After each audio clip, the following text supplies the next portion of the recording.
The Galactic Empire's first clash with humans. We warned, don't test us. The void stretched endless between dying stars, and somewhere in that cosmic graveyard, the hegemony Imperium believed itself immortal. For 7 millennia, their crimson fleets had swept across 17 galaxies, methodically consuming civilizations like a plague of locusts. Worlds knelt, species surrendered. Resistance was always temporary until they encountered Sol.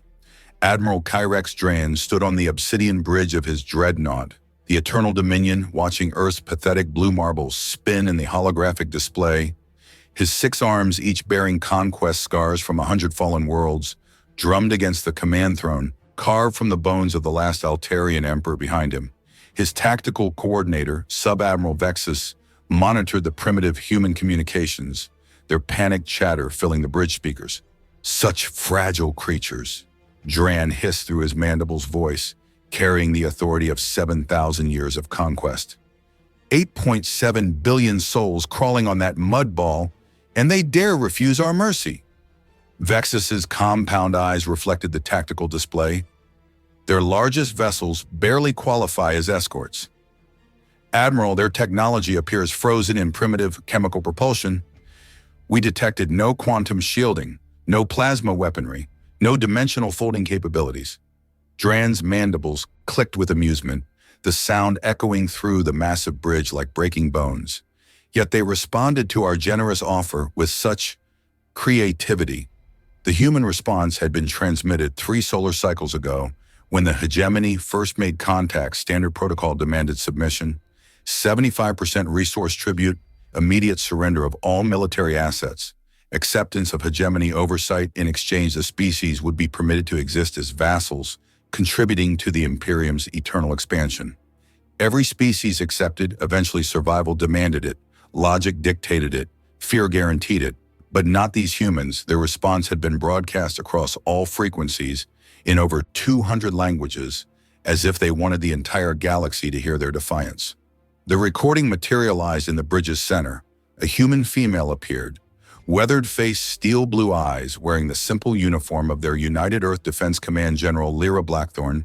According to intelligence files, a former soldier turned politician, turned warrior again.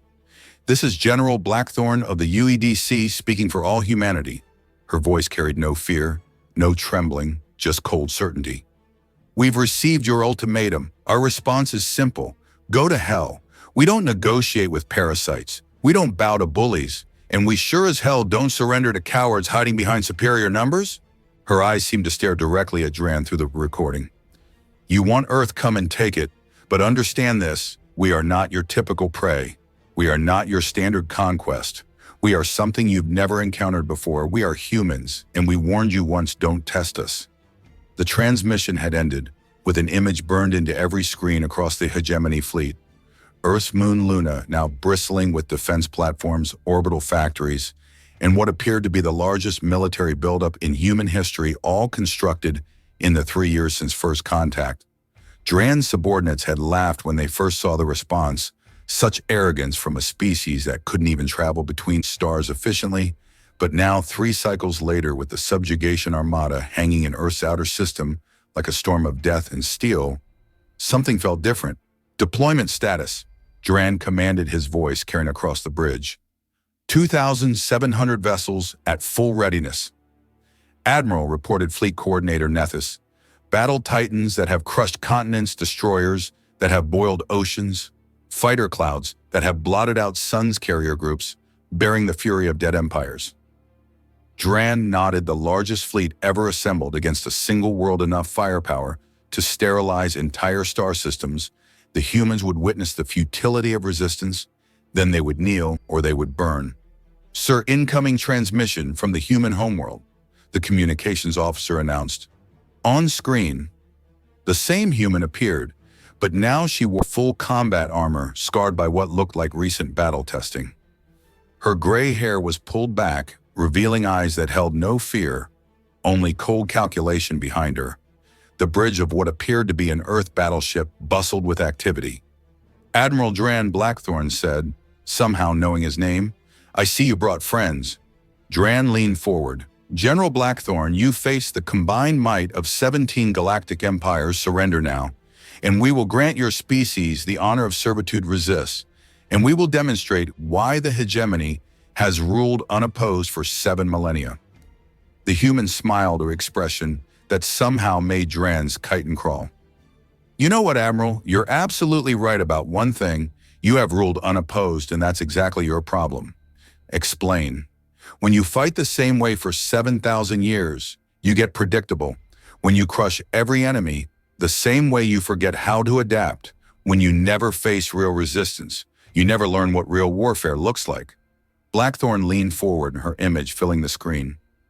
We've spent 3 years studying every species you've conquered, every battle you've fought, every tactic you've used. We know how you think, how you fight, how you die. And Admiral, we've been preparing. The communication ended abruptly, leaving Dran staring at empty space. Something cold crawled down his spinal ridge. These humans were different. Their defiance felt calculated, not desperate. But before he could analyze the feeling, alarms began shrieking across the bridge. Contact Admiral, the sensor operator called out, multiple signatures emerging from the asteroid belt. The tactical display exploded with new reading ships appearing from what had seemed like empty space, sleek angular vessels that moved with predatory grace. They were smaller than hegemony craft, but there was something about their design that made every combat veteran on the bridge tense. How many? Dran barked. 743 vessels, Admiral, ranging from frigates to dreadnoughts. And Admiral, they're not broadcasting any identification signals. Dran's eyes widened. 700 ships. The humans had managed to hide an entire fleet in their own system for 3 years without detection. Impossible, our sensors would have detected such a concentration of vessels. That's when more contacts appeared from Jupiter's moons, from Saturn's rings, from the outer planets, from directions that should have been empty space, until the tactical display showed over 2,000 human vessels surrounding the hegemony fleet. Sir, the sensor operator's voice was tight with disbelief. I'm reading stealth technology unlike anything in our databases. These ships were cloaked by methods we cannot identify.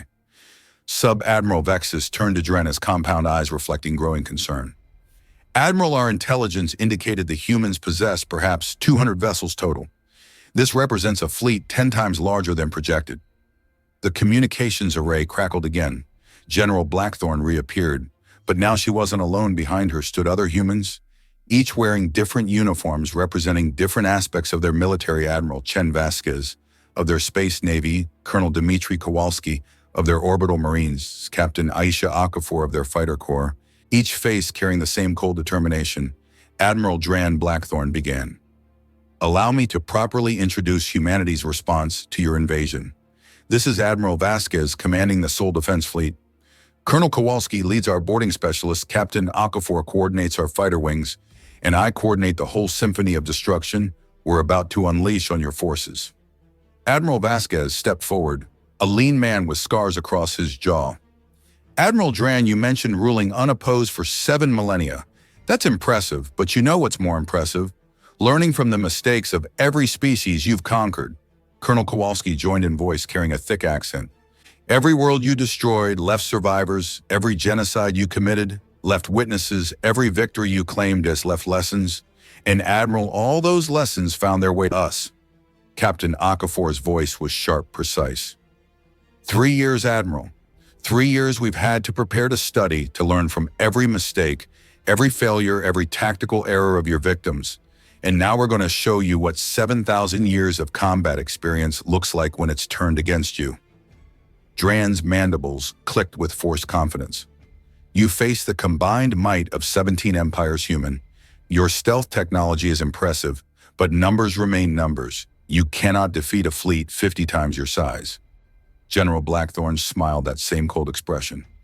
Admiral, you're still thinking like a hegemony commander, all brute force and overwhelming numbers.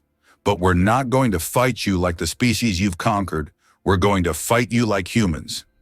The human fleet began moving not toward the hegemony forces, but around them in patterns that made no sense according to standard tactical doctrine. They weren't forming battle lines or defensive formations. They were flowing like water around the rigid imperial formation. Sir, the tactical officer reported, The human vessels are deploying in non-standard patterns. I cannot predict their attack vectors. Dran studied the display, growing unease settling in his thorax. The humans were doing something unprecedented in 7 millennia of warfare. They were improvising. All vessels prepare for combat, he commanded. We end this demonstration now, target their largest vessels, and show them the price of defiance. The Eternal Dominion's primary cannon began charging, drawing power from the ship's quantum core, enough energy to vaporize a small moon, the weapon that had cracked the shields of the Altarian fortress worlds, that had boiled the oceans of the Vegan resistance, that had atomized the crystal cities of the Prussian Confederacy. The cannon fired a lance of pure destruction, streaking across space toward the human flagship. It never arrived. The beam simply vanished as if space itself had swallowed it. Whole sensors showed no impact, no explosion, no debris, just empty void, where the most powerful weapon in the galaxy should have left devastation. Report, Dran snarled. Unknown defensive technology. Admiral, the energy signature simply disappeared. Our targeting systems show no trace of the weapon's impact. That's when the human counterattack began. Their weapons were unlike anything in the hegemony's vast database. Not plasma cannon or particle beams or quantum disruptors. Instead, they fired projectiles. But these weren't crude kinetic rounds. They were smart munitions that changed course in flight, phased through the shields, and detonated with surgical precision. The heavy cruiser inevitable. Victory simply ceased to exist. One moment it was a kilometer of armored death. The next it was expanding debris field. Return fire, Dran screamed. All batteries engage. 2,700 ships unleashed hell enough concentrated firepower to sterilize entire star systems. Energy beams lanced out by the thousands, missiles swarmed like metallic locusts. Plasma cannon lit the void with artificial stars. The human fleet danced. They didn't just evade, they anticipated, sliding through gaps in the barrage that shouldn't have existed, moving in 3 dimensions, while the hegemony forces remained locked in traditional formations. Ships that should have been destroyed flickered in and out of existence, reappearing behind Imperial lines. And they kept shooting back. Each human salvo found its mark. Hegemony shields designed to withstand the fury of supernovas, crumpled like paper armor that had protected the Imperium's finest for millennia, was pierced as if it were tissue. How are they doing this? Sub-Admiral Vexus demanded, his voice cracking with panic. The answer came from an unexpected source, a transmission on an open channel crackling with interference, but carrying a young human voice full of confidence. Hey, space fascists! This is Commander Jake Torres of the U.S. Retribution. Thanks for the 3-year heads up. Gave us plenty of time to study your tactics, analyze your weaknesses, and design weapons specifically to kill your ships. The voice belonged to a human who shouldn't have existed according to Imperial projections, a commander who appeared to be barely out of adolescence by Galactic standards, yet spoke with the authority of a seasoned veteran. You see, Admiral Dran, we humans have this saying, know your enemy. We took it seriously. Every battle you've fought for 7 millennia, every tactic you've used, every weapon you've deployed, we've analyzed all of it. Turns out when you fight the same way for thousands of years, you become very, very predictable.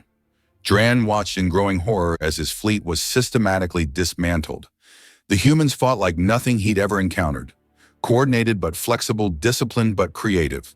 They used the hegemony's rigid formations against them, turning numerical superiority into a vulnerability. When the battle titan Absolute Dominance tried to ram a human destroyer, the smaller ship simply phased out of normal space, reappearing behind the massive vessel, and putting 3 projectiles through its reactor core. The explosion took out 2 escort cruisers. Admiral, his chief engineer reported, voice shaking. Their technology, it's not just advanced, it's fundamentally different. They're manipulating space-time on the tactical level, folding reality to avoid our weapons. Dran's blood ran cold. The hegemony had encountered advanced species before, but always within known parameters. This was something else entirely. More human voices joined the communications chaos. This is Captain Sarah Mitchell of the UES Vengeance. Every world you burned, every species you enslaved, every child you orphaned. We remember them all, and today we collect that debt. Commander Alex Rodriguez, U.S. Defiance checking in. Admiral, your empire ends here today. Lieutenant Colonel Maria Santos, U.S. Retribution, to all hegemony forces, you picked the wrong species to bully. The tide of battle was turning into a massacre not of humans, but of the supposedly invincible hegemony fleet ships that had conquered galaxies, were being torn apart by weapons they couldn't understand, tactics they'd never imagined, technology that seemed to bend the laws of physics. General Blackthorn's voice cut through the chaos, calm amid the storm. All hegemony vessels, this is your final warning. Withdraw immediately, return to your territory, and never darken our system again. Dran's pride warred with his survival instincts. The hegemony had never retreated, never shown weakness, but his fleet was dying, and the humans were barely scratched. We outnumber them 3-1, he protested to his bridge crew. This is impossible. Sub-Admiral Vexus said quietly. We've lost 467 vessels. They've lost 12. 12, the number hit Dran like a physical blow. In 7 millennia of conquest, the hegemony had never faced casualties ratios like this. That's when the second human fleet arrived. More ships emerging from hyperspace, not from Earth, but from deep space vessels that had been hiding in the void between stars, construction signatures that suggested they'd been built in secret shipyards scattered across the outer system. Sir, detecting massive hyperspace signatures, the sensor operator reported. Multiple fleets entering the system. The tactical display exploded with new contacts, thousands of additional human vessels, each one representing technology and tactics. The hegemony had never encountered sleek, predatory ships that moved like living things. Admiral Vasquez reappeared on the communication screen, his scarred face grim with purpose. Admiral Dran, meet the Deep Space Defense Fleet, the ships we've been building in the dark between stars while you were studying our obvious defenses. Impossible, Dran breathed. The energy signatures alone should have been detectable. Should have been, agreed a new voice belonging to a human female wearing engineering insignia. Commander Lisa Park, Chief of Deep Space Engineering. Turns out when you spend 3 years reverse engineering captured hegemony stealth tech, you can build some pretty impressive things. The second fleet wasn't just larger, it was more advanced ships that seemed to exist partially outside normal space weapons, that fired projectiles through dimensional rift shields that redirected attacks into parallel realities. You want to know our secret, Admiral? General Blackthorn said as the combined human fleets began their final assault. You conquered species that thought like you, rigid, hierarchical, predictable. We don't think like you, we don't fight like you, and we sure as hell don't surrender like you. The human fleet moved with terrifying coordination, not the lockstep precision of imperial formations, but the fluid adaptability of a living organism, each ship responding to battlefield conditions with creativity that made tactical prediction impossible. Admiral, the tactical officer called out, I cannot compute their attack patterns. They're not following any known military doctrine. That was the problem. Dran realized the hegemony had spent 7 millennia perfecting the art of conquering civilizations that fought like civilized beings. The humans were fighting like something else entirely. You studied us for 3 years, Blackthorn continued, but we've been studying you for 7,000 through the survivors, the refugees, the resistance fighters. Every species you thought you'd eliminated left someone behind, someone who remembered, someone who carried the story of how the great hegemony could be beaten. A new tactical pattern emerged on the display. The human ships were no longer just defending or attacking. They were herding, guiding the hegemony fleet into a formation that looked almost like, it's a trap, Sub-Admiral Vexus breathed. They're surrounding us. The human fleet had maneuvered the mighty subjugation armada Pride of 17 empires into a killing field, surrounded on all sides by enemies that fought with tactics pulled from nightmares. This is Admiral Vasquez. The human commander's voice was cold, final. You came here expecting conquest. You found something else. You came here expecting surrender. You found defiance. You came here expecting easy victory. You found humans. Surrender now, General Blackthorn added, and we'll let you run home to tell your emperor what happens when someone finally pushes back. Dran stared at the tactical display, his mighty fleet trapped, surrounded, outmaneuvered by a species that shouldn't have been able to challenge a single hegemony cruiser. Signal the fleet, he said quietly. General retreat, all vessels withdraw to minimum safe distance. Sir, Vexus protested, the hegemony has never retreated. The hegemony has never faced humans. The surviving ships began their withdrawal, But the humans weren't finished. A final transmission appeared on every screen. General Blackthorn standing on what was clearly the bridge of a massive fortress ship. "Admiral Dran," she said, "take a message back to your Emperor. Tell him humanity remembers every species he's conquered, every world he's burned, every voice he's silenced. Tell him we're coming for him. Tell him the age of the hegemony is over." The human ships formed an honor guard as the battered Imperial fleet limped toward the edge of the system, not attacking, just watching, making sure the message was understood. Dran stood alone on his ruined bridge, staring at the receding blue dot of Earth, the planet that had shattered 7 millennia of Imperial dominance in a single day. Admiral Vexus approached hesitantly. "Your orders for the fleet? Mark it in the Imperial records," Dran said quietly. "First species to achieve tactical victory against hegemony. Forces classification level. Omega recommended response avoid at all costs." The massive dreadnought turned toward deep space, carrying the survivors of what had been the galaxy's most feared military force behind them. Earth continued its quiet rotation unchanged, but now the galaxy knew the truth. The small blue world wasn't just another conquest, it was the place where the hegemony learned fear.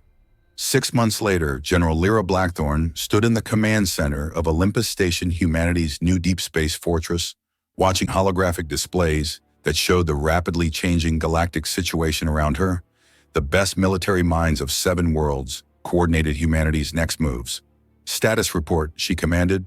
Admiral Vasquez stepped forward, his scarred face showing satisfaction.